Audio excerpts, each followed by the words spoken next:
Olá, estamos iniciando aqui a 13º episódio do AGEcast, o nosso conteúdo de podcast voltado para os jovens empresários, nosso público da AGE. E hoje a gente tem aqui mais um associado nosso, o Rodrigo, da Diverno, grande parceiro nosso dentro da AGE. Rodrigo, prazer em ter você aqui conosco.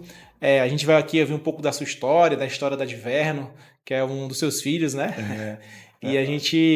E a Diverno era muita curiosidade. A gente já teve outros momentos, outros bate-papos, de todo mundo perguntando por que a Diverno no shopping, vai pro shopping, quando é que vai, qual vai ser o modelo, quando é que vai expandir, vai virar franquia. A gente tem uma série de dúvidas aí. E a gente quer conhecer um pouco da sua história, da história da Diverno, para você contar pra gente. Por favor, fique à vontade. Primeiramente, eu queria agradecer do fundo do meu coração o convite de vocês. Vocês sabem o carinho que eu tenho por você, né, e pela própria AGE também. A gente tem uma história junto e para mim é uma honra estar aqui, tá? Sobre a história da gente, Thiago, a Diverno é uma empresa genuinamente maranhense, 100% maranhense, né? Nós nascemos aqui. Ela é tocada basicamente por mim e pela minha esposa Daniele, né? A Diverno nasceu em 2016 aqui na capital.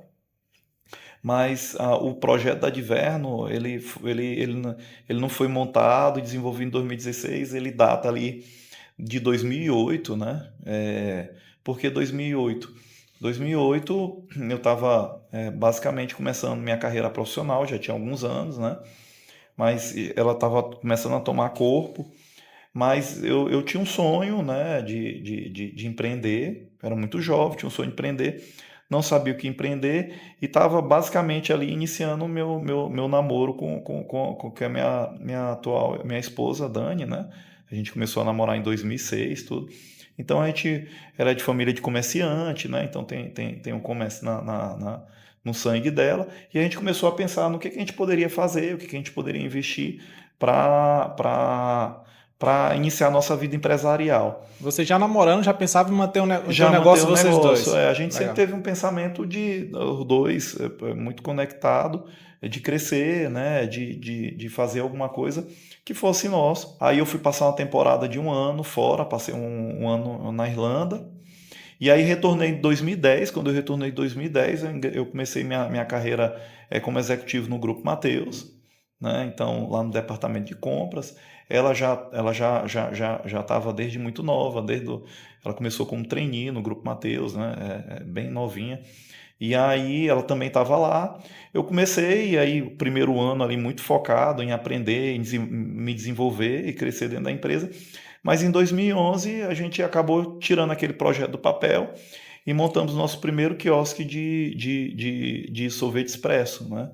E aí começamos a nossa jornada empreendedora, mas a gente tinha uma vida dupla, né? Uma vida como executivo do Grupo Mateus, eu e ela, e os tempos livres que a gente focava na nossa pequena empresa. Era um pequeno quiosque. Inicialmente a gente começou vendendo só casquinha, né? Que é aquele tradicional chocolate, baunilha e misto, né? Sim. E aí deu muito certo o primeiro quiosque. A gente pediu um dinheiro emprestado tanto pro meu pai quanto pro meu sogro. 2012 a gente abriu o segundo quiosque e fazendo nossa vida paralela lá.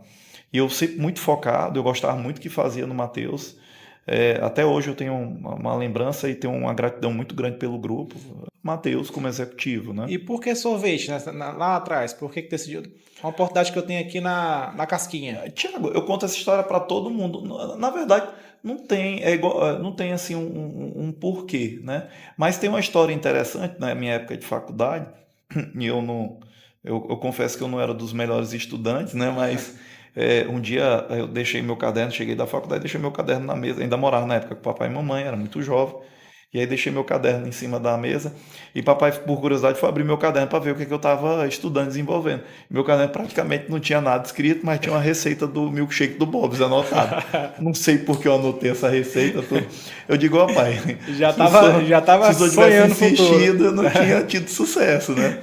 Mas tirando brincadeira, eu não sei, era um negócio... Acho que todo mundo gosta, a gente achava um negócio interessante. Na verdade, eu tinha uma inspiração. Eu tenho um amigo, uma pessoa próxima, que em Fortaleza tinha um sucesso muito grande nesse ramo, tudo. Inclusive, ele até hoje está no ramo. Ele foi uma inspiração, né? E aí eu acho que foi isso que fez a gente seguir. E aí, retornando em 2014, a Dani saiu do grupo, Matheus, e aí eu focado no Matheus e ela lá. Então, rodamos bem em 2014 a primeira loja de açaí, aí decidimos abrir a segunda loja, paralelamente abrimos a quinta loja o quinto quiosque de sorvete e tudo, e foi bem. 2015, aí a gente aí público, isso aí todo mundo sabe, o país passou por uma crise muito pesada. O negócio da gente era muito focado nas classes C, D e E. Sim. Então, basicamente, do dia para a noite, a nossa venda caiu 30%, foi um baque muito forte. A gente precisou fechar, a gente fechou um quiosque de açaí, fechamos 2 quiosques de sorvete, a gente diminuiu o negócio, tudo. E eu, lá dentro do Grupo Matheus também, eu comecei como comprador, de telefonia, né? Foi na época que o smartphone, ainda nem tinha smartphone, o smartphone começou a nascer, eu comprando tudo. E aí a gente fez um trabalho na época bem legal na parte de telefonia. Isso assim, abriu portas para eu assumir todo o setor de compras do eletro, móveis, tudo, era toda a minha responsabilidade.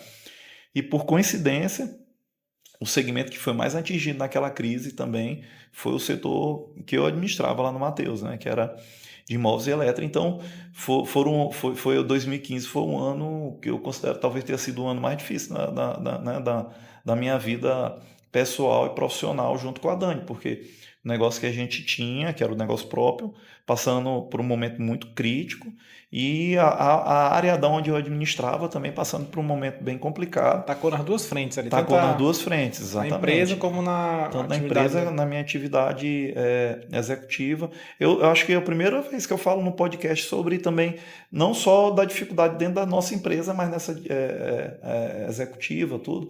Então, basicamente, a gente teve que se reinventar em todas as frentes, né? Então, um dia eu comecei a discutir muito com a Dani, discutir no sentido de trocar ideia e dizer se ainda valeria a pena a gente continuar no segmento, no ramo, investindo na estratégia que a gente tinha, tudo. A gente tinha as coisas muito bem planejadas, a gente acreditava muito naquele segmento que a gente estava, que realmente era um segmento muito promissor, mas estava passando por um momento muito complicado, tudo. E a gente, inclusive, eu pensei, ela nunca, em mudar de ramo, tudo, investir em outro negócio. Ela não queria mais ser executiva, ela realmente queria continuar na vida empresarial. E aí, um dia eu fiz uma viagem, isso aí é icônico, essa viagem, eu fui para Portugal na época, eu fui para um evento da Samsung, pelo Matheus, e aí era um evento grande, era um evento mundial de lançamento, tudo. E aí eu estava distraído lá, diferença de fuso horário, acordei um dia de manhã, vi uma mensagem no celular, uma mensagem muito dura dela, mas assim, resumindo a mensagem, eu pensava que ela ia pedir para se separar de mim, né? Mas na mensagem ela dizendo o seguinte: olha, eu não vou negócio de mudar de ramo, eu acho que é besteira essa tua ideia, eu acho que a gente tem outro caminho, eu sei o caminho que seguir, confia em mim que eu vou fazer essa mudança, né? Esse turnaround, né? E aí, eu acho que inspirado na época que tanto eu quanto ela, a gente morou lá na Europa, ela começou a tentar entender um pouco mais no mercado de gelateria, que também na época o mercado de gelateria estava meio que nascendo aqui no Brasil, né? A BAT ainda estava no seu início do processo de expansão, algumas pequenas redes, assim, com uma loja, 2 lojas em algumas regiões, tudo. Então ela decidiu um dia, ela me chamou e disse: ó, isso aqui é o que eu acho que é o caminho que a gente tem que seguir. Eu apostei nisso aí. Ela fez a leitura do time, né? Ela fez a leitura se eu entrar agora, eu vou agora pegar é o momento começo correto. Exatamente, agora é o momento. Eu acho que a gente Legal. consegue fazer uma coisa diferente também na época. Aí ela foi para fora, aprendeu a técnica, a gente fez algumas viagens, a gente foi para algumas feiras, tudo, a gente conversou com algumas pessoas, a gente foi entendendo o ramo, até porque o ramo, apesar de ser produtos que são similares, mas são 2 mundos totalmente diferentes, né? O mundo do gelato é uma coisa, o mundo do sorvete soft é outro, o mundo da indústria é outro. A gente entendeu, montamos todo o projeto e começamos a tirar do papel. E aí, em outubro de 2016, a gente inaugurou a primeira loja da Adverno. Só para eu entender, da ideia da Dani, ele falou assim: olha, eu percebi aqui uma oportunidade que está começando a nascer, a gente vai explorar um mercado interessante, aí estudo e tudo mais, demorou um ano mais ou menos. E quanto investido aí? Pois é. Em valores, os investimentos, qualquer loja que se fala de gelato, ou então de qualquer coisa, tudo é muito caro, né? Até Sim. porque... E até tem que ter os aprendizado. exatamente. Primeiros equipamentos são muito caros, né? A gente tinha uma ideia de oferecer um negócio diferenciado, tudo. Foi um dispêndio de energia muito grande, mas muito dela, porque na época realmente eu estava... Apesar do problema, mas a gente também, lá dentro do Mateus, a gente estava num processo de reestruturação violento, minha cabeça só estava nisso. É engraçado que eu me lembro de flashes dos projetos da Adverno, e eu me lembro assim do dia praticamente que a gente abriu a loja, porque ela estava tocando o projeto. A gente teve uma ajuda muito forte, uma prima minha, ela é americana, ela estava passando uma temporada aqui no Brasil, e ela ajudou muito, ela trouxe muito insight e tudo, ela ajudou muito a gente nesse projeto. Mas assim, se tu pegar, foi um ano, né? Caramba. E muita coisa deu muito certo. Na época a gente tinha um capital, até porque a gente tinha filosofia. Na época o negócio da gente não dependia do negócio da gente para viver. Então, inclusive quando a Dani saiu do Mateus, apesar do negócio da gente que era um gerador de caixa na época, a gente nunca tocou no caixa da empresa. A gente sempre... Então, quando a gente decidiu trabalhar, fazer a primeira loja da Adverno, a gente tinha um caixa muito bom para investir, foi um negócio muito bom. E a gente também teve... uma série de coisas foi dando certo, a gente conseguiu um financiamento na época que é extremamente difícil, no Banco Nordeste, que é um dos grandes fomentadores do crescimento da Adverno até hoje, relacionamento muito bom, e a gente conseguiu, assim, numa sorte muito grande, assim, e a gente conseguiu financiar uma produtora na época, ajudou bastante também. E quando a gente abriu a primeira loja, assim, foi... A gente tinha um plano e a gente subestimou, eu confesso que a gente subestimou o mercado de gelato, né? Sim. Mesmo que o mercado foi bem conservador o plano, eu lembro. Foi muito conservador, a gente, né, era um negocinho, o tamanho da loja que a gente abriu era muito pequeno. Dividiu metade ali com... Dividiu metade com minha cunhada na época, né, que trabalhava com produtos naturais. Eu lembro. A gente teve muita cautela em tudo e a gente tinha um número assim na cabeça e eu tinha um número assim que tipo, pô, se a gente atingir esse número depois de tanto tempo, a gente era assim, mais de um ano, eu tô feliz demais, o negócio vai tal. A gente vendeu no primeiro mês, que a gente achava que ia vender depois de um ano. No primeiro ano, assim, no melhor mês de um ano, sabe? Foi uma loucura. A gente não imaginava isso. A gente abriu a loja, agora a gente pegou muito susto, assim, o começo foi muito difícil, apesar de, foi muito bom, mas foi muito difícil. Por exemplo, o primeiro exemplo, a gente abriu a loja numa terça, com toda insegurança, tudo, e aí, na quinta, o arquiteto da gente, o Johnny Filgueira, que foi o nosso primeiro arquiteto, levou a Larissa Catossi, que é a nossa arquiteta atual, lá na loja para tirar umas fotos, tudo. Larissa Catossi é uma das arquitetas assim, mais conceituadas, mais conhecidas que tem no Maranhão. E ela é muito forte em rede social. Na época que ninguém era forte, ela já era forte, sabe? Ela é um fenômeno. Ela é uma pessoa fora da curva. Eu tenho uma admiração muito grande por ela até hoje. E ela é nossa arquiteta. E aí ela foi lá na loja, olhou, ela é muito simpática, tudo. Aí a Dani, lá dentro da produção, a Dani era a única que sabia fazer o gelato. Aí se dividiu a Dani dentro da produção. Aí minha prima com duas atendentes, quem trouxe dos quiosques de sorvete da gente. Tem história aí. Aí Larissa disse, pô, que loja bonita, que loja legal. Posso filmar, tirar umas fotos e fazer uma postagem? Pode. Aí ela disse, acho que foi a única vez que a gente fez uma ação promocional assim na Adverno, né? Disse, eu posso até brincar, quem postar e passar as postagens, aí a gente premia com um copo de gelato, alguma coisa.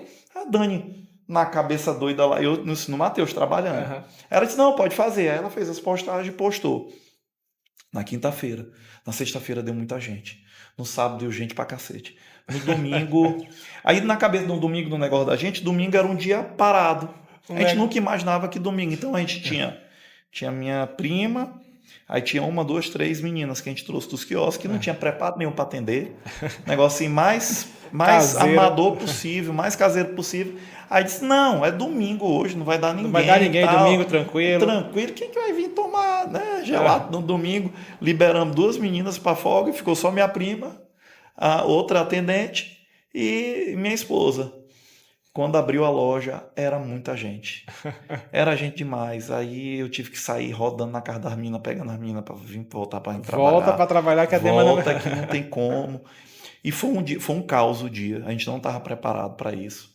Teve muito erro de atendimento. Aí a gente percebeu que a gente não tinha processo, que a gente não sabia atender aquele público. A gente era acostumado a atender o público C, D e E, o público A, que foi o preponderante na época. A gente não sabia atender, a gente teve muito problema, teve muita reclamação. A gente, assim, foi um nível de desespero Absurdo, né? absurdo, apesar de ter vendido muito bem. Isso foi na primeira semana. Foi no primeiro domingo. No primeiro domingo. A gente Nossa, na terça-feira no domingo já estava cheio. No domingo explodiu, né? É, eu rapaz, até brinco. a Dani acertou. Teve a questão da divulgação nas redes sociais, que foi essencial, mas o quando ali da Dani foi perfeito. Não, né? foi assim, todo pensamento. É. E assim, querendo, apesar de que hoje, se você olhar as fotos da gente, a como a Adverno começou, porque as pessoas não têm lembrança, mas assim, a gente avançou muito, né? Mas mesmo assim, na época, a gente já ofereceu alguma coisa que era muito diferenciada.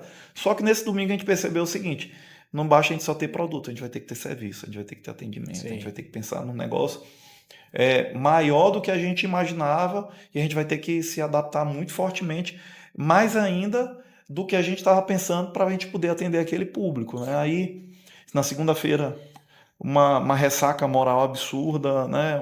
Uma preocupação grande e tudo. Aí a gente entendeu que o negócio era muito bom, que tinha um potencial muito forte, mas isso já aconteceu várias vezes, eu acompanhei e era o meu maior medo, de vários negócios promissores, não só aqui em São Luís, mas em vários lugares onde eu viajei, que começou muito bem, errou na mão e um ano depois se perdeu, não existia mais, eu tinha o maior medo disso aí.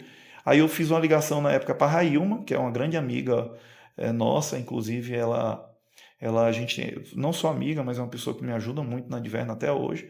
Ela é gerente geral de RH do Grupo Mateus, uma pessoa fora da curva, super preparada, tudo. Eu liguei para ela e disse: Railma, olha, faz Adverno ontem. Foi uma loucura, a gente atendeu mal, tal. Railma, como é que eu faço para treinar esses meninos? Dá pelo menos um treinamento básico ali de atendimento, tal. Aí ela disse: As não, meninas estavam de folga no domingo, tava estavam em folga, casa, não uma queria... loucura, né? Chegou foi um desastre. mas... Foi um desastre que eu me lembro, tinha aquele site que era Indico no Indico, não sei se você me lembra, Sim. que aquilo ali infernizou a vida de muita gente na época, que aquilo foi uma loucura. Aí caiu o nome da gente nesse Indico no Indico. Domingo de madrugada o povo mandando postagem desse pessoal. Foi uma loucura, não foi assim, foi uma loucura. Aí Railma mandou, ela disse: não, Rodrigo, eu vou te mandar 2 pessoas. Olha. E aí conversa com eles lá que eles vão arrumar, eu me lembro, rapaz, chegando a Marília lá. E aí sentou e disse: Rodrigo, o que vocês precisam? Eu preciso treinar esse pessoal, eles precisam dar um... Não, vamos fazer um treinamento de atendimento. Aí fizemos um treinamento e a gente começou a perceber que os meninos já começaram a se desenvolver melhor, só no treinamento. Aí disse: Railma, eu quero criar um plano aqui. Aí a gente criou um plano, tudo. Foi daí que começou a cultura da gente de treinamento, desenvolvimento, que até hoje, que eu digo, é o ponto mais importante da Adverno. Eu não digo, a gente não é produto, não é nada. É a forma como a gente desenvolve as pessoas e a forma como as pessoas atendem o nosso público, né? E aí foi assim, de um desastre, germinou o nosso foco principal, o nosso ponto principal da estratégia da Adverno, que é esse, que é desenvolvimento de pessoas, desenvolver as pessoas, né, para que elas possam dar um melhor atendimento e uma melhor experiência para o cliente. Eu estava nesse início lá, porque a gente... É vizinho, né? É vizinho, né? A gente começou ali no edifício Michelangelo praticamente junto, ali eu comecei em 2015, vieste em 2016. Um pouquinho antes. Né? E aí eu lembro que quando tu foste lá apresentar o projeto da Adverno, caramba, a gente olhava para aquilo dali e fala: cara, ele vai ter que vender muito gelato para pagar esse aluguel. E não era um aluguel barato, né? Não, aluguel caro, ponto ali no Renascença. No coração. Eu falei assim: não, mas... E bonito e tal, uma fachada muito bonita. O Johnny fez um projeto. E aí começa lá... E eu dizia para vocês assim: acreditem na gente, pode acreditar, a gente vai fazer um negócio legal, aluga pra gente. Pois tá? A gente fala assim: caramba... E não sei se tu te lembra, ali era em cima e embaixo, ali tinha 200 metros quadrados, a gente teve que convencer vocês a separar, que é aquela clínica hoje, né? Sim. A separar aquela parte da parte de baixo, porque senão era muito grande aquilo ali. Era um espaço grande, aí tinha questão visual, e será que vai dar certo? E aí todo mundo gelado, né? Não tá muito ainda não É um existe a negócio cultura, não é um consolidado, negócio tudo. consolidado e tal. E a gente tinha dificuldade com matéria-prima, rapaz, era uma loucura. Mas assim, nasceu, graças a Deus, a gente teve um primeiro ano muito bom, apesar de quem teve que fazer muitas adaptações.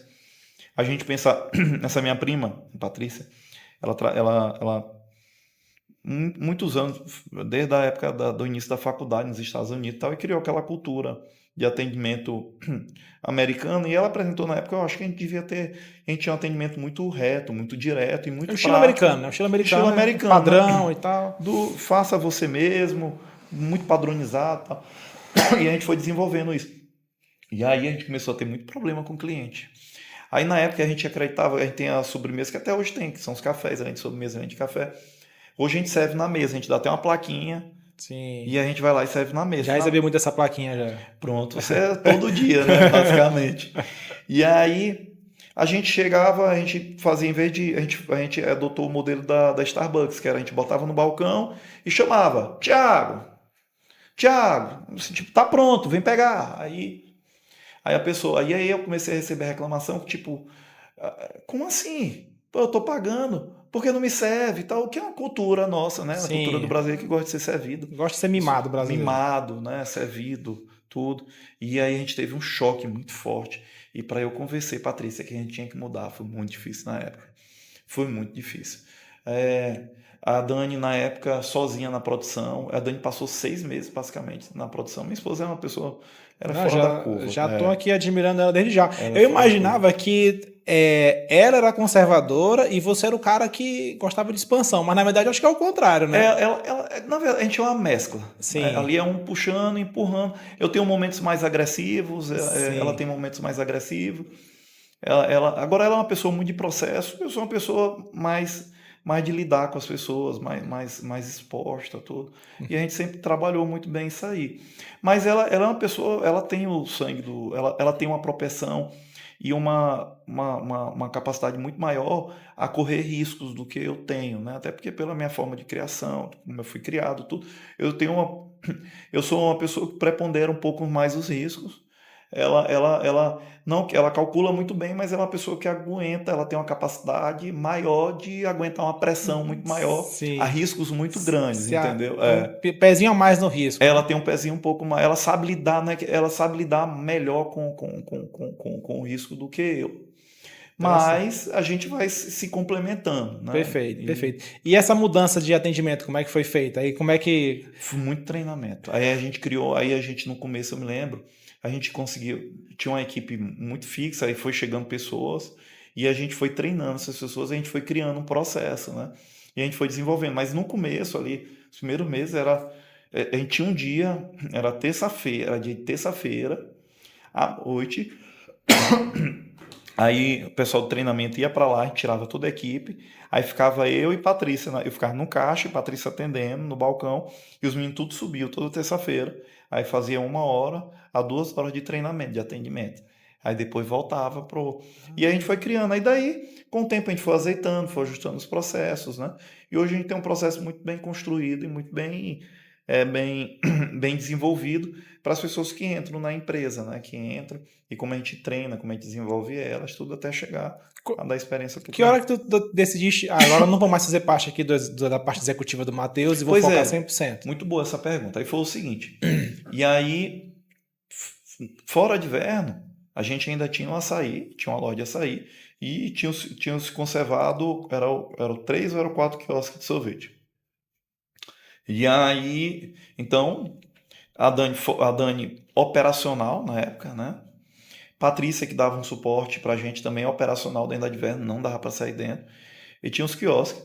E eu tinha recebido, foi no dia que a gente inaugurou para tu ver, no dia que a gente inaugurou a Adverno, 2 dias depois a gente lançou o primeiro e-commerce do Grupo Mateus. 6 meses antes, o Mateus tinha me convidado, apesar todos os problemas de resultado que a gente teve no Eletro, tudo, mas a gente tinha anos anteriores de entrega de resultado consistente E a gente conseguiu fazer, a gente não conseguiu aumentar a venda. Na época eu falava muito, olha, era para o seu Wilson e o seu Wilton, que era né, o seu era o presidente, o seu outro diretor, e o Jesuíno, o diretor de eletro, e o Jesuíno era o diretor comercial. E eu demorei um tempo para convencer eles o seguinte, ó, a gente está passando por um momento de queda de venda, o mercado está todo...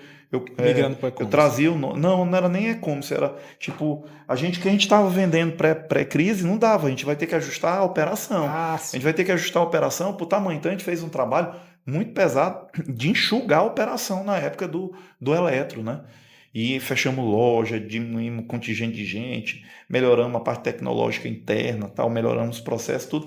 E a gente conseguiu ali tirar, porque na queda de venda o departamento todo de eletro, né, todo segmento de eletro entrou, a gente tinha um número, a gente sempre entregava ali um número acima do break-even, a gente começou a rodar abaixo, dando prejuízo. Sim. E o Matheus não admitia aquilo ali. A margem curta do A varejo, margem né? pequena, curta, né?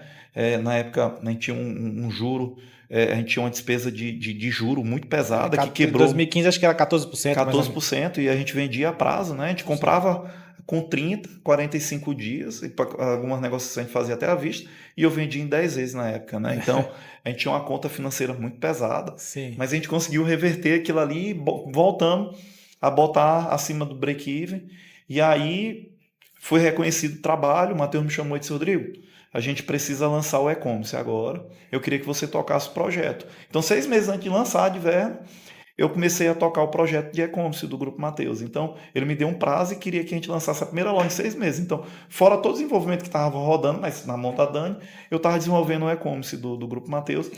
A gente inaugurou a loja da Adverno, foi dia 6 de outubro de 2016. Dia 8, foi 8 ou 9, eu lancei a loja do Grupo Matheus, o primeiro e-commerce, que era o Campo do Chefe, na época que a gente atendia o mercado de food service, né? A gente usou esse mercado porque a gente queria fazer um teste piloto e tal, e a gente começou rodando como uma startup.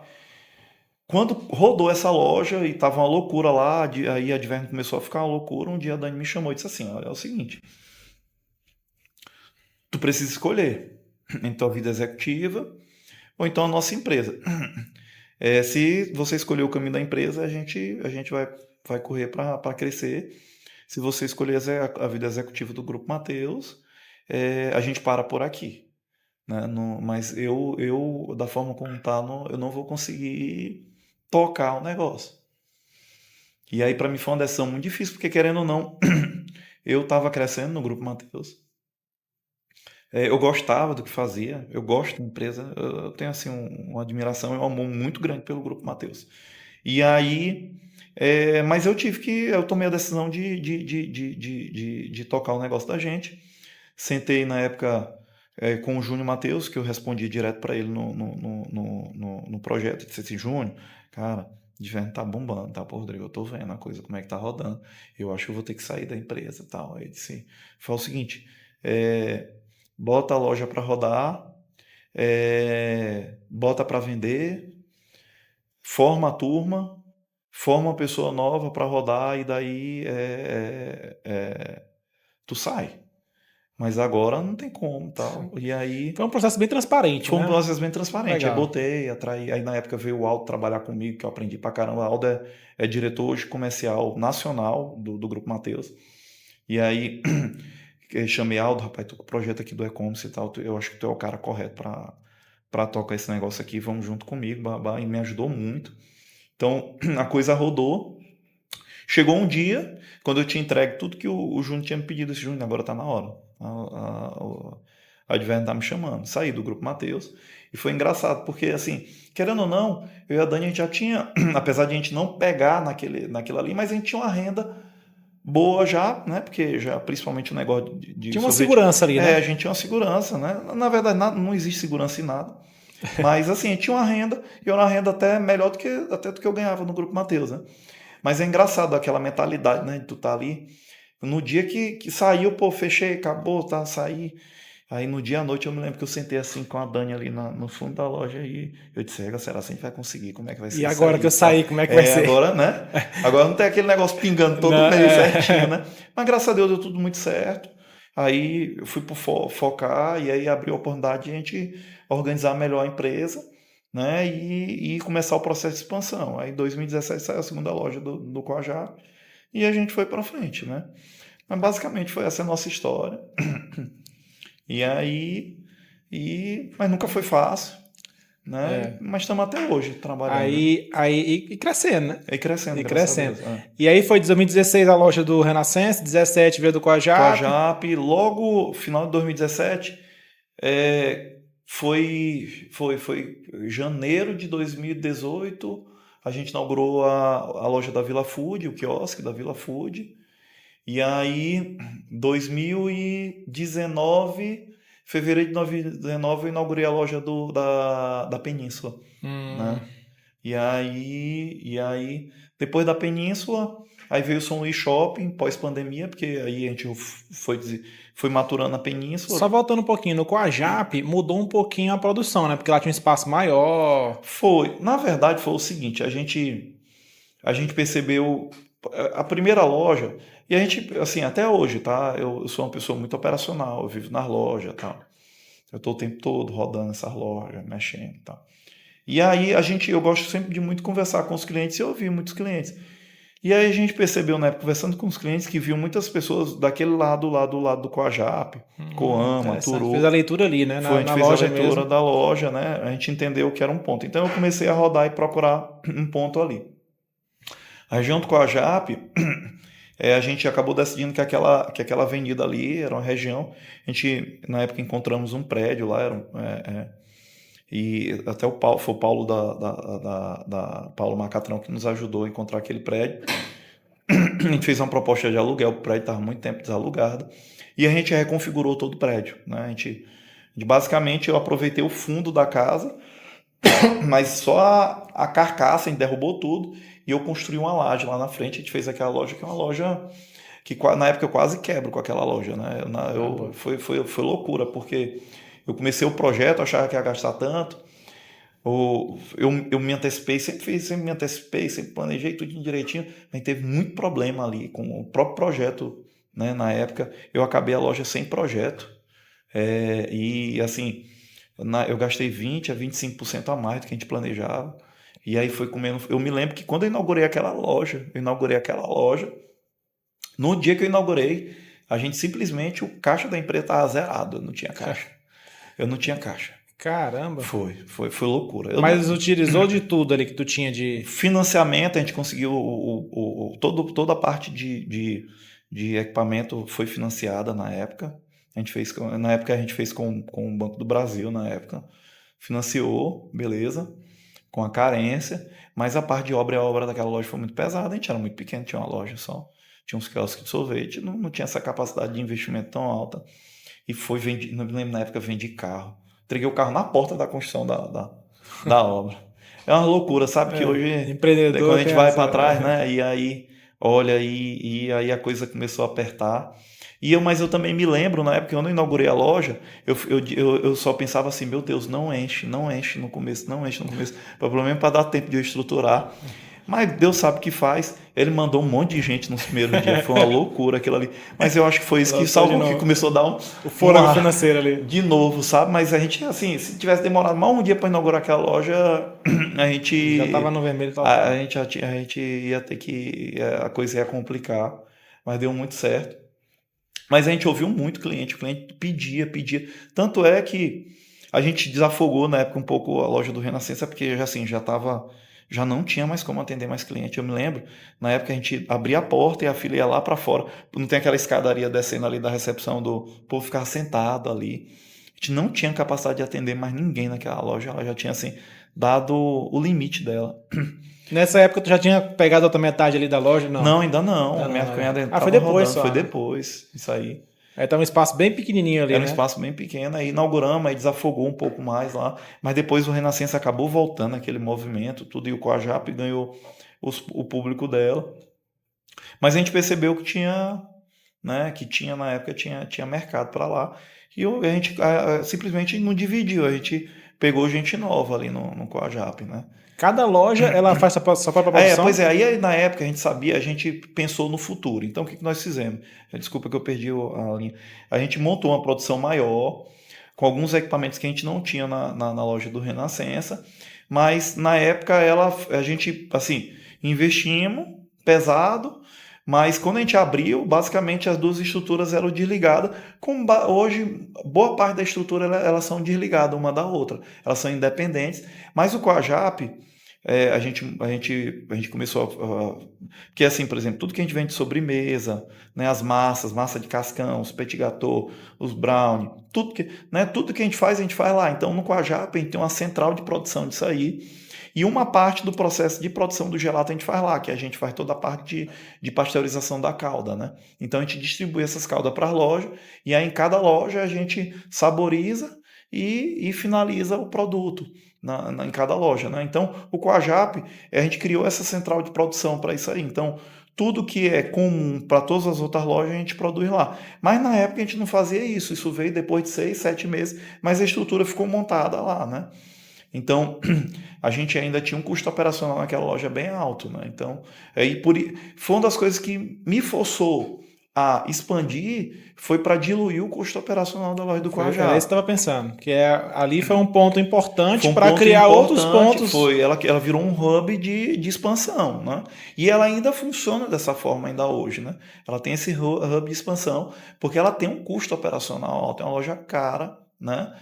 Em tudo, eu preciso ter bastante gente lá rodando, o espaço dela é muito alto, os processos que se rodam lá são grandes. Então, eu precisei, que me forçou a abrir Vila Food, né? Depois veio, veio o Champs, aí depois veio o Mateus da Coama, né? Primeiro a gente veio com o quiosque, a gente comprou um app igual da Vila Food, a gente comprou para lá. Então, isso aí foi diluindo o custo operacional do Coajap, né? E já foi dando um suporte para o Renascença também, né? Vamos aqui para um ponto crítico agora. A gente foi ali Coama, Vila Food, Champs, aí vem pandemia. E agora? Tá ali com um centro de uma despesa alta, empresa pesada, vários pontos. O que fazer? Pois é, o que a gente fez na época. Primeiro, eu sou muito ansioso. Então, eu tenho o costume de me antecipar muito aos fatos. Sim. Eu sou o famoso, eu morro de véspera, tá? E, geralmente, por essa minha característica de morrer de véspera, eu começo a criar cenários. Então, o que acontece? Eu estive em Rimini, na Itália, em janeiro de 2020. Foi bem naquela época que estava tendo lockdown na Itália, aquele problema todo na Itália. Basicamente, a gente pegou o voo de volta, 2, 3 dias depois a Itália entrou em lockdown. Eu lembro. Mas assim, a feira em Rimini, que é a principal feira que tem do ramo, tudo, ela estava lotada. Muita gente. Estava extremamente cheia a feira. E aí, quando a gente saiu, então basicamente a gente viu, né? Tudo cheio, a gente ainda foi acho que a gente ainda ficou uns dias em Bolonha, aí depois porque a gente pega o voo, a gente voltou, acho que por Roma tava cheio, tudo cheio, mas já tinha o zum da pandemia e tal, basicamente a gente saiu da Itália, entrou em lockdown, aquilo acendeu um alerta muito grande. O outro ponto foi o seguinte, eu tenho um primo irmão, na França. Hoje ele também continua morando em Lyon. Liguei para ele, Júnior, o que é que tá acontecendo aí na Europa, tal. Aí ele me explicou, a coisa vai chegar aí no Brasil, tal. Te prepara e vai ser uma coisa demorada. E aí minha ficha caiu. E aí a partir desse momento eu comecei a preparar já um pouco a estrutura. Eu não fui cortando as coisas, mas eu fui preparando já a estratégia do que ia acontecer. Então basicamente quando veio o lockdown, eu já estava com o roteiro pronto para a coisa acontecer. Mas a gente acabou tomando umas decisões que foram... Eu fui muito criticado na época. Primeiro, metade da equipe, infelizmente, eu tive que demitir. Sim. Né? A outra metade ficou e aí a gente trabalhou uma estratégia, uma parte fica trabalhando no delivery, outra parte vai de férias. Quando aquela parte voltou, a outra foi para férias. Na época, eu tomei a decisão de não pegar, que ajudou muita empresa a quebrar. Eu não peguei aquele plano de botar os funcionários na folha, foi uma decisão minha.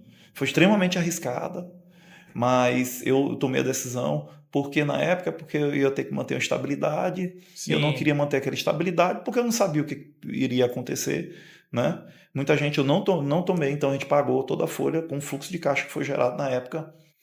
Aí, como a gente tinha até hoje um bom relacionamento com os fornecedores, com os nossos inquilinos, tudo, eu negociei tudo. Um dia eu me lembro, tudo fechado, eu me sentei. Na época, meu apartamento, eu tinha começado uma reforma, eu não tinha nem onde morar. Eu tive que mudar para casa de papai e mamãe. Depois, 3 dias depois, papai viu que eu não ia ficar preso dentro de casa, que eu não ia ficar trancado. Um dia papai disse, olha, a gente tem uma certa idade e tal. Eu disse, pai, eu vou sair, ele não me expulsou, tá?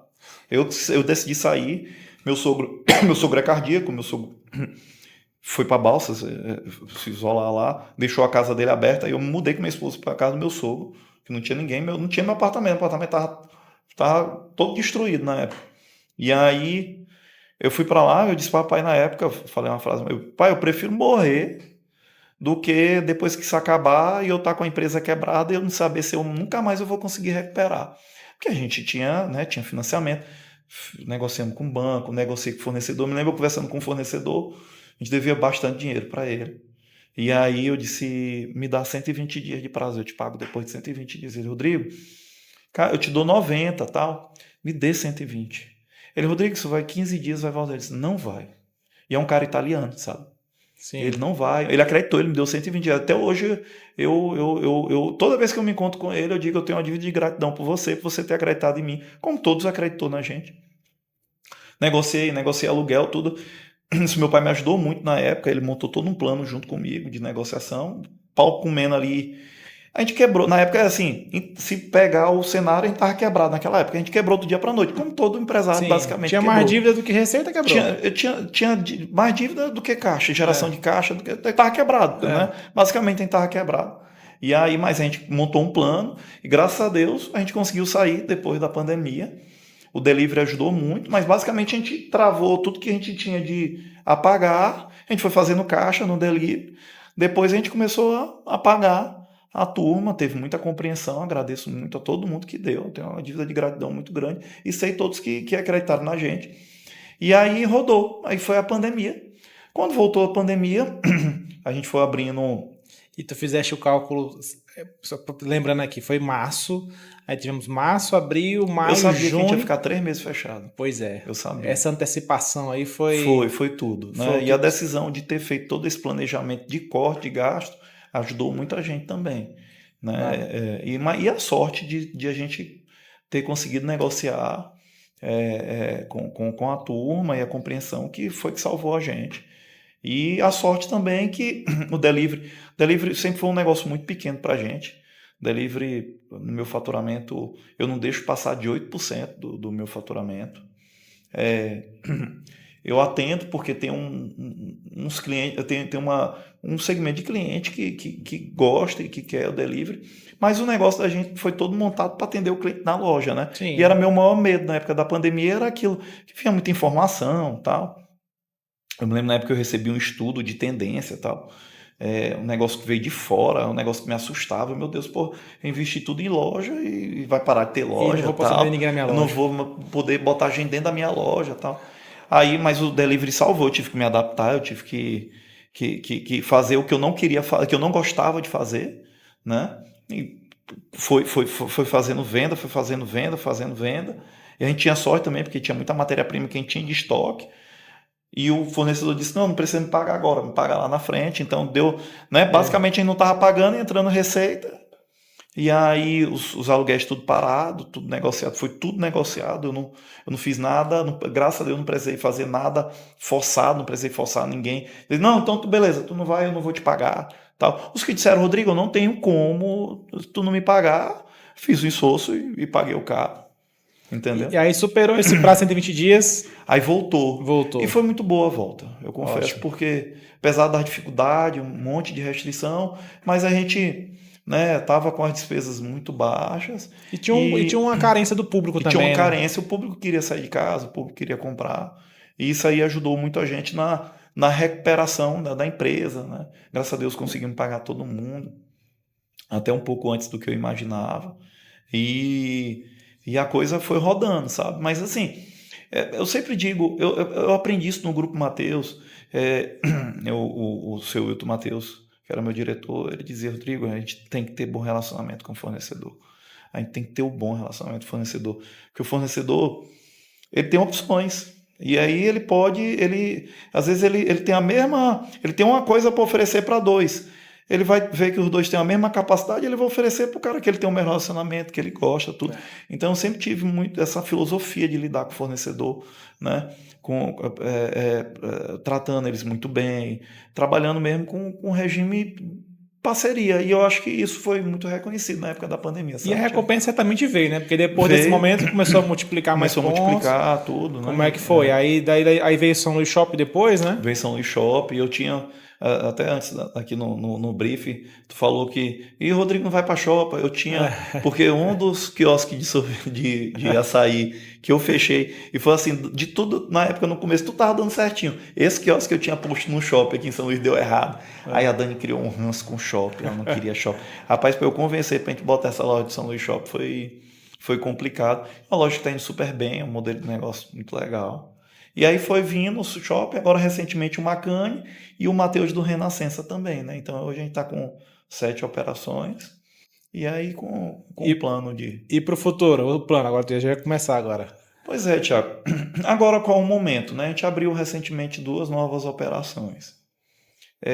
O meu plano agora e isso a gente aprendeu com o Mateus, apesar de que ele hoje está muito grande e o crescimento dele está muito forte, mas na época que a gente trabalhava, o Mateus não era grande como era. Ele sempre dizia, dá uma pernada, para, estrutura, organizou, formou gente, dá outra pernada. E eu estou naquela parte agora que eu parei um pouco, estrutura, forma gente, melhora os processos, aí a gente vai partir para o crescimento. Então, basicamente, eu devo passar aí o ano de 2026 com as operações que a gente tem, estruturando, melhorando os processos. Eu quero esse ano, 2026, lançar algumas coisas que esses últimos anos a gente não tinha lançado, que a gente o projeto estava aqui na carta da manga, mas a gente não tinha lançado. Então é um ano, eu acho que é de estabilização da estrutura, né, de melhora dos processos, desenvolvimento de novas pessoas, né? Tem muito assédio para chega a pessoa, quero trazer esse adverno para Fortaleza, para Teresina, para Belém, muito. Palmas. E como é que tu enxerga esse movimento aí? Tiago, cada empresa tem sua estratégia, tá? Sim.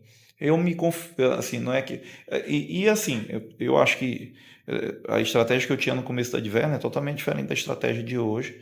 É uma estratégia que eu tinha há 3 anos atrás, não é a estratégia que eu tenho hoje. Estratégia a gente não pode botar ali aquele, né? E achar que não, eu vou seguir só esse caminho e seguir. A estratégia tem que ser todo tempo. Mas hoje, no momento, como é que a gente enxerga a Adverno? A gente enxerga a Adverno como uma rede regional, tá? É uma rede que tem um mercado de São Luís. Então, minha estratégia hoje é consolidar mais ainda a marca, o público com o Ludovicense, né? Então, hoje, meus planos de expansão para qualquer outra cidade que seja em São Luís estão parados. Eu morei muitos anos em Teresina, eu tenho um carinho absurdo por Teresina, amo Teresina, e assim, eu tenho uma certa... aquele sonhozinho de adolescente, porque eu fiz primeiro e segundo ano de escola em Teresina e boa parte da minha faculdade eu fiz em Teresina. Então, meus amigos de escola, meus amigos, tudo é lá. Então, eu tenho aquele sonho de ter sucesso em Teresina, porque eu tenho, né, todo esse... É um negócio assim, poxa, né, eu já mostrei que eu sou capaz para meus amigos aqui, né, para o meu meio e tal. Eu queria mostrar para a turma que eu consigo fazer uma coisa diferente. Eu tenho esse sonho. É muito doido como as coisas acontecem.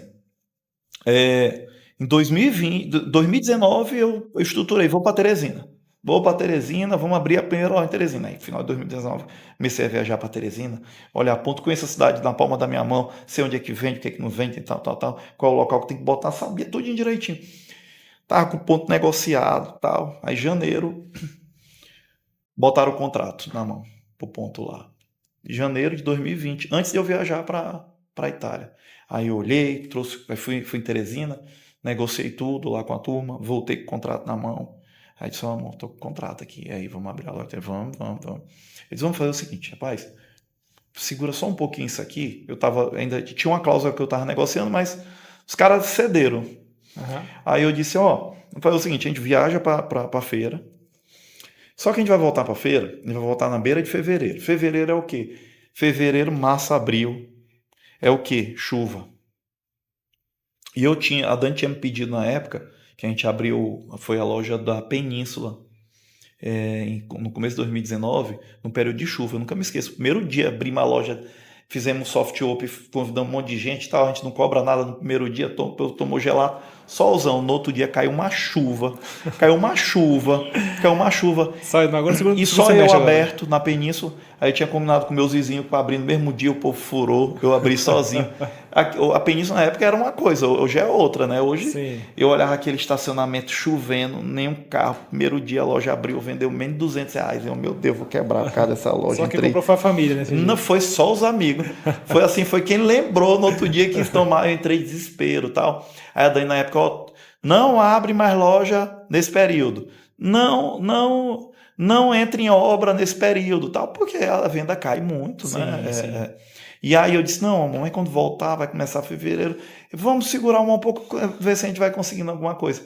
Depois veio a pandemia, né? Então, e escapou por pouco. Meu projeto Teresina foi abortado. Eu tenho esse sonho de ir para lá, mas agora eu acho que o momento, tudo que está acontecendo, eu acho que o momento agora a estratégia da empresa é focar no mercado aqui, fortalecer mais estrutura, né? Fortalecer os processos, querendo ou não. E a gente passou, esses 2 últimos anos a gente fez isso, digitalizamos mais a empresa, tornamos a empresa mais inteligente. Eu acho que agora no ano 2026 a gente vai ter que digitalizar e vai ter que deixar ela mais autônoma para a gente enfrentar o desafio que vem. Se a gente conseguir vencer esses desafios, aí eu tiro do papel o projeto de expansão para fora daqui de São Luís, né? Então, basicamente é isso. Ainda enxerga uma possibilidade de alcançar outros pontos aqui em São Luís, ver que dá... Pois é. Eu enxergo alguns locais, tá, Tiago? Mas eu tenho que ter muito cuidado, porque de chegar um momento até de eu concorrer comigo mesmo, sabe? Entendi. Então, eu preciso... A gente acabou de inaugurar a loja do Macani. A loja foi uma loja estratégica, que é lá no Calhau, em frente ao Gold Shop. O ponto lá é fantástico. A gente inaugurou aquela loja, mas querendo ou não, eu finquei uma loja no meio de 2 lojas muito importantes minha. Eu estou tentando entender qual vai ser o impacto nessas lojas, né? Eu me lembro, até porque a gente vai aprendendo, eu tenho meu irmão caçula, ele fez faculdade em Seattle. Seattle é a casa da Starbucks, né? E eu tenho 2 empresas que eu tenho assim, um fascínio absurdo, que é a Starbucks e o McDonald's, né? Eu sou fascinado. Aí, Seattle, fui deixar meu irmão lá quando foi começar a faculdade dele. Vou conhecer Seattle e vou ter a oportunidade de ir na casa, né? Já tinha lido um livro sobre Starbucks e tal. Fui para lá, vi. Aí um negócio que me espantou, assim, na época que eu cheguei em Seattle, aí fui no centro de Seattle, vamos fazer turismo lá, e fui na primeira loja da Starbucks em Seattle. Aí centro de Seattle, ele tem os quarteirões, parece aqueles quarteirões de Nova York ali, né? Os caras têm uma estratégia tão agressiva. A Starbucks tinha uma estratégia tão agressiva que tu pegava um quarteirão, tinha quarteirão que tinha uma loja numa esquina aqui, outra aqui, e os caras ainda metiam no meio do quarteirão a loja. Todo lugar tinha. Os caras botaram loja em tudo quanto é lugar. Na época pré-pandemia, que era uma outra economia, o mundo hoje né, a economia está se reajustando, o mundo não é igual à pré-pandemia, isso é fato. Quem disse que é igual, pode ter melhorado para piorou para outros, mas não é igual. A estratégia também não funcionou tão bem aqui no Brasil, né? Não funcionou, né? Mas assim, os caras tinham de ocupação de espaço. Hoje eles estão fechando loja. Meu irmão depois me reportou que pós-pandemia eles fecharam várias lojas porque eles estavam se canibalizando. Sim. Eles estavam concorrendo com eles mesmos. Acho que para evitar o concorrente, eles botaram para concorrer com eles mesmos. Então tem que ter muito esse cuidado, né? E aí eu estou avaliando. 2026 é um ano de consolidação da estrutura que nós temos hoje. E falando, já encaminhando para o final aqui, falaste em concorrente, né? Uhum. A Dani enxergou lá atrás, olha, o gelato vai ser uma grande oportunidade no mercado de São Luís. E aí foi mesmo, né? Quando entrou, teve aquela demanda, as pessoas se interessaram. E aí imagino que as pessoas começaram a olhar aquele movimento, opa, gelato aqui é algo que eu posso montar alguma coisa, né? E como é que foi esse movimento para ti? Imagino que começou a surgir alguns pontos, gelato aqui. Assim, concorrência mais cedo ou mais tarde ela vai vir, né? Sim. Se tu for o primeiro no mercado, se tu for o cara que abriu o mercado e tal. Concorrência é uma coisa natural do mercado e o mercado realmente precisa de concorrência. Mas eu não estou dizendo que muita gente diz assim, Rodrigo, concorrência é bom, porque concorrência... Não.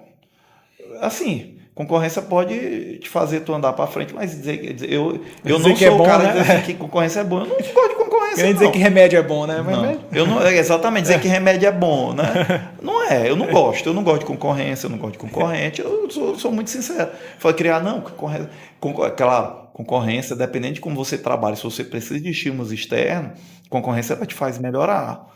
Obviamente, mas ela te faz melhorar, porque se tu não melhorar, tu vai quebrar. Entendeu? Não é um negócio né, bonitinho não é tão bonitinho, discurso, não, né? Ela veio, mas a gente foi criando o caminho da gente, a gente foi criando. Eu tenho uma filosofia, eu sou muito criticado por isso, tá? Mas isso aí, porque eu vejo pro meu segmento, eu acho que na forma como eu trabalho funciona, mas eu não estou dizendo que isso é certo, tá? Porque, por exemplo, na época que eu trabalhava no eletro, dia de sábado, eu passava sábado metido em concorrente, pesquisando preço, olhando a turma, tudo. Segunda-feira eu estava com um relatório para começar a me mexer durante a semana, na época que eu trabalhava no Mateus. Eu vivia em concorrente, meu sábado era batendo perna em concorrente. Eu passava o sábado até 6, 7, 8 horas da noite dentro de concorrente meu, fuçando, sendo expulso de concorrente, tudo, com a equipe lá. Isso vivi minha vida. Para aquele segmento que é um segmento de venda de commodity, porque querendo ou não, eletro, móveis, é commodity. Sim. O varejo vende commodity, né? Claro. Em tudo, o varejo ele vive de commodity. Tudo commodity, preço, basicamente. Ou então, a não ser que tu consiga ter né, alguma exclusividade com algum fornecedor, que tu consiga trazer um produto exclusivo, mas o que tem um, tem outro, vira commodity. O meu segmento eu não vendo commodity. Se eu transformar meu produto em commodity, eu vou para a vala comum e eu vou entrar numa briga que eu acho que não é uma briga que eu tenho que ter, que é de preço, tudo. Eu não visito concorrente. Tu não me vê olhando concorrente. Eu não visito. Inauguro. Às vezes, quando eu estou curioso para saber de um concorrente, eu peço uma pessoa de confiança minha, vai lá e olha como é que é. Mas eu não vou. Eu não visito concorrente. Quando eu vou visitar algum concorrente meu, é quando eu estou fora daqui de São Luís. Aí eu visito algumas lojas, eu gosto de viajar muito para fora do Brasil, eu visito o que está acontecendo. Eu não gosto de visitar concorrente meu, porque eu acho que é o seguinte, a partir do momento que eu visito meu concorrente, e a partir do momento que eu quero fazer igual a ele, eu vou me tornar uma cópia mal feita do que o cara faz, entendeu? Porque Sim. Não adianta. Eu não vou fazer melhor do que, por exemplo, a São Paulo. São Paulo trabalhava com a pedra. Ninguém lembra disso, mas na primeira loja, até hoje eu tenho esse equipamento parado num depósito. Eu nunca consegui vender esse equipamento. Eu comprei uma pedra para fazer. Eu ia ser uma versão mal feita do primeiro dia eu senti minha cagada. Tira isso daqui e joga esse equipamento. Contratei um Munk e tirei daqui. E essa pedra é cara que só. É cara que não e ninguém compra. Moço, eu me abracei do negócio, qualquer dia eu vou ver o que eu faço. Eu vendo no ferro velho, eu desmonto as peças e vendo. Até hoje já tem desde 2018 eu conheci esse com essa pedra parada lá. Essa pedra, não, mas é uma vitrine, moço. O tamanho da vitrine daquela lá. Então, eu acho que a partir do momento que tu vai no teu concorrente, tu quer fazer igual a ele, tu vai te tornar uma versão muito mal feita do teu concorrente. Então, eu não faço isso. Eu tento fazer o seguinte, a gente criar coisas que sejam originais. Sim. Da Adverno, que seja coisa. Eu quero fazer alguma coisa, eu olhei lá no concorrente meu lá fora, um negócio legal, eu tento trazer para cá, mas eu tento imprimir a marca da gente, eu tento imprimir, eu não quero fazer igual o cara, entendeu? Porque eu já vi pessoas querendo copiar algumas coisas da gente, copiou, não ficou legal. O cliente. E falando de originalidade, né, algo que eu acho bem interessante na Adverno, é que a gente vai para lá e os sabores que a gente observa são sempre diferentes, tem sempre alguma mudança. O quê? Imagino eu, né? Que para sempre a pessoa vir como se estivesse vindo ppela primeira vez, experimentar algo diferente. Mas esse é o intuito. E aí eu até falei assim, poxa, Thiago, eu só queria comer uma tapioca, mas eu vi uma mistura lá diferente lá, um negócio que eu nunca vi na vida, eu vou experimentar isso aí, porque é uma coisa que ele só vai ter ali, né? É algo... Pois é algo único. A gente tenta criar algumas coisas únicas, né? Mas também, eu acho que o segredo, a gente viu o mercado, quando eu entrei no mercado de gelato, o mercado era uma coisa, a forma como se trabalhava produto, tudo. E eu e a Dani, a gente enxergou um pouco antes que o mercado, ele ia ter uma tendência, que são os sabores hoje que, se tu vê a cara da Adverna, a Adverna é um local indulgente, né? De indulgência, né? E a gente percebeu isso um pouco antes, a gente trabalha muito isso, essa questão de indulgência. Então a gente tem a nossa marca, não visito concorrente, respeito concorrente, eu não subestimo concorrente nenhum. Você nunca vai me ver, eu posso comentar sobre alguma estratégia, mas eu evito falar do concorrente. Não subo, não entro em soberba, né? Não subo num pedestal. Tudo é passageiro, a Adverno hoje ela tá pode ser que amanhã a gente possa estar melhor, pode ser que a gente esteja na merda. Já vi muita empresa subir e voltar, pode ser que vai chegar um momento que a gente precise se reinventar. Como a gente precisou se reinventar em 2015, a gente não vai ter a capacidade de se reinventar. Então, eu não subo pedestal, mas assim, eu não gosto de concorrente, mas respeito eles, né? Mas assim, eu não fico pregado em concorrente vendo que a gente não eles estão sabe qual fazendo. vai ser o gosto do consumidor no futuro. De repente eles não querem mais gelato, eles querem outro produto Às vezes não específico. querem, né? O mercado, Nunca o sabe. mercado a gente nunca sabe, ele está propenso aí. E fatores externos que às vezes nem está dentro do segmento da gente e atinge. A gente tem que estar ligado nisso aí. A gente não pode dormir no ponto. Não pode achar que todo dia a gente acorda e a gente vence uma batalha e no outro dia outra batalha. A vida do empresário é essa, né? É todo dia. E aí no final de um período a gente olha para trás e diz, ó, a gente venceu essa guerra aqui, só que a gente já está entrando em outra, Já né? tem outra. Aí basicamente todo dia eu saio de casa preparado para tudo. Rodrigo, deixa uma mensagem pra gente. Tu já falaste muita coisa, diferenciação, atendimento, originalidade. Deixa uma palavra. E assim, quem observa aqui a Adverno lá fora, aquela fachada bonita, aqueles atendentes sorrindo, não imagina o que é a história que o Rodrigo contou aqui, né? Os desafios, o que precisa fazer para fazer isso funcionar. Eu chego lá na Adverno, eu até contei uma vez ela tomando um cafezinho, 3 pessoas foram limpar a porta. Porque marcou o dedo ali na porta, foi lá primeiro, limpou, passou tudo isso para trazer essa experiência desde a porta, de que é um ambiente limpo, né? bem cuidado. Bem cuidado. Mas quem vê isso não vê o tamanho de desafio que o Rodrigo já trouxe pra gente. E primeiro, a gente sabe dos desafios do empreendedor que vive agorlado ali com a faca no pescoço o tempo todo. O que você dá uma mensagem de perseverança para trazer essa diferenciação? Porque a gente, quando fala de diferenciação, pensa que é um mar de rosas, que aquilo dali não, um vislumbre de... Não é. Eu digo o seguinte, você quer... talvez se eu soubesse disso no passado, não sei nem se eu tinha empreendido, né? Assim, é extremamente gratificante, mas o que eu tenho para dizer é o seguinte, quem quer empreender, tem um pé no chão, não caia em ilusões, não procure um caminho fácil, tá? É muito difícil empreender. Hoje o mercado, querendo ou não, tem muita tecnologia, tem muita informação. Na época que eu comecei, as informações que existiam, eu tinha que procurar muito. Hoje, em alguns cliques, tu tem a informação que eu não conseguia há anos atrás. Sim. As coisas...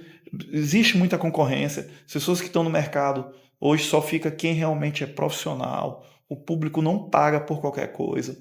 Então, se especialize, aprenda e tenha muita responsabilidade e saiba que é o seguinte, não quer ter dor de cabeça, não quer ter dificuldade, quer ter uma vida, eu não estou dizendo que a vida é fácil, mas quer ter uma vida com menos problemas, continue trabalhando para outra pessoa, porque a partir do momento que você vai empreender, a tua vida muda e a empresa ela vira ela invade a tua casa, ela invade a tua família, ela invade tudo que tu tem, e se tu não der o foco realmente necessário, a consequência é muito grande e o castigo é muito grande. Então tenha muita responsabilidade, muito pé no chão e consciência que realmente precisa se esforçar muito. Eu acho que esses são os conselhos que eu dou, porque hoje na internet, né, e não é glamorizar, mas eu acho que a gente tem que estimular, porque eu só vejo a sociedade da gente só vai sair disso que a gente está. Eu não vejo, né, mais regulação, né? Não é mais regra, não é mais dificuldade. É a gente dar a vida, facilitar a vida do empreendedor, porque o empreendedor ele é um gerador de riqueza.